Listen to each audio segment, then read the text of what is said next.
So this is the historic Thornhill Estate at Faust Park in Chesterfield, Missouri. This was built from 1817 to 1819 by Missouri's second governor, Frederick Bates. It is the oldest governor's house in Missouri. All of these buildings are on the National Register of Historic Places. It's free to enter and anyone can just walk around. Now, the house is usually locked except for the interpretive tours they held here once in a while. But it's still cool to look at from the outside. So this is the front of the house. Looks like it has the original glass windows too. A lot of cool photo opportunities you can have here. This is the driveway for the house. Another angle of it too. You can drive up here from Faust Park to the parking lot in front of the building.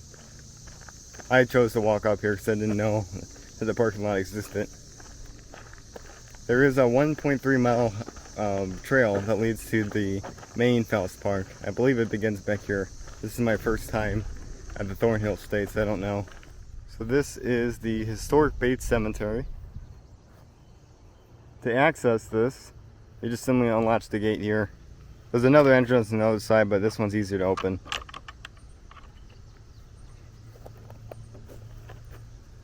It's not too big, but all the stones are very well preserved and you can easily read them. Probably the best preserved I've ever seen. These are all relatives or probably immediate family of Governor Bates, who is also buried here. Now the little stones over here are the footstones, marking the end of the coffin. This gives you a perspective of how big these people's coffins were. And they all look about the same size, so it doesn't look like there's any kids buried here. Because if it was a kid, they would probably be halfway up.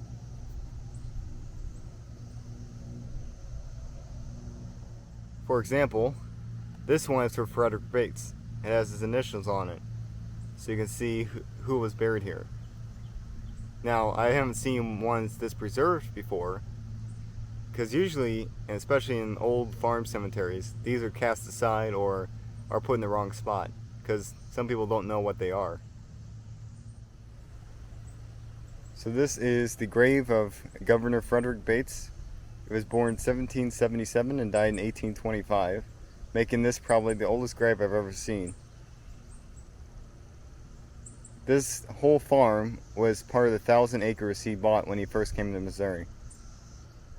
Down here is a more newer monument to him, probably erected here in the last couple of years, because the one that's here is definitely his original. It's amazing how well preserved this stone is, given that it's 199 years old. Turns 200 next year.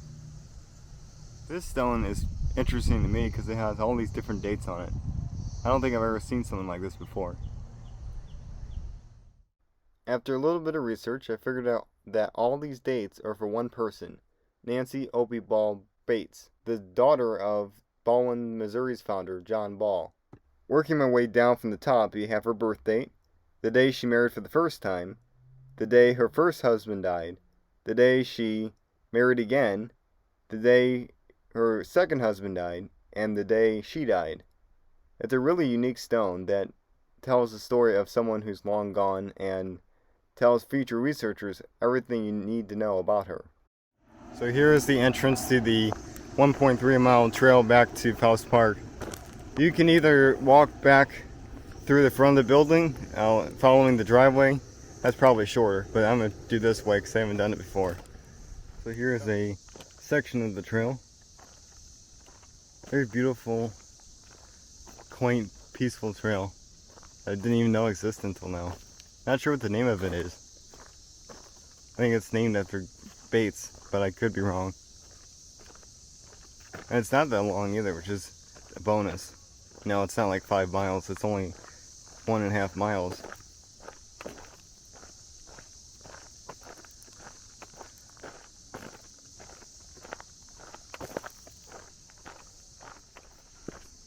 Didn't think this was going to be back here, but There's a bridge on the trail.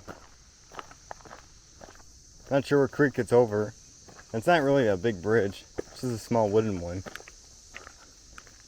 The remote location makes it a cool photo spot. Doesn't look like it's a big creek either. Probably it's a dry creek that only floods during the rain time. So the trail by Thornhill Estate dumps you out here. This area is about 0.6 miles away from the main Faust Park. So it's about a 15-minute walk back. But it's well worth it. The trail is beautiful. Now, this structure here, I don't know what it is, but it's pretty interesting to look at. In a second, I'll walk around the side to see what else is back there. So this is the profile view of the barn. Not a whole lot here, but I love the shape of this barn. It's well worth the hike here. So apparently you don't have to walk 1.5 miles to see this cool barn. There's a parking lot right in front of it. To get to the main Faust Park, all you have to do is just keep walking straight. I think so, at least. So here's a sign about the trail. It's called the Frederick Bates Trail. It's a 1.1 linear mile hike to Thornhill. Online it said 1.3 miles, but I guess it's 1.1 miles. So this is the road that leads you back to the main Faust Park. It's a vehicle road, so be careful of the cars. Start at this parking lot. This is the same parking lot that's in front of the cool barn. And walk this way. All along this road there are cool looking structures like this one. My guess is they're moved here to reserve them, but I could be wrong. They probably were built here.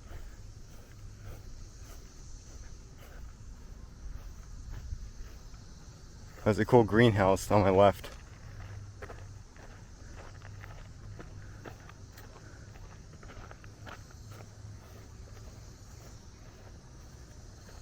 Never knew this road was back here. I'm not sure the name of it either.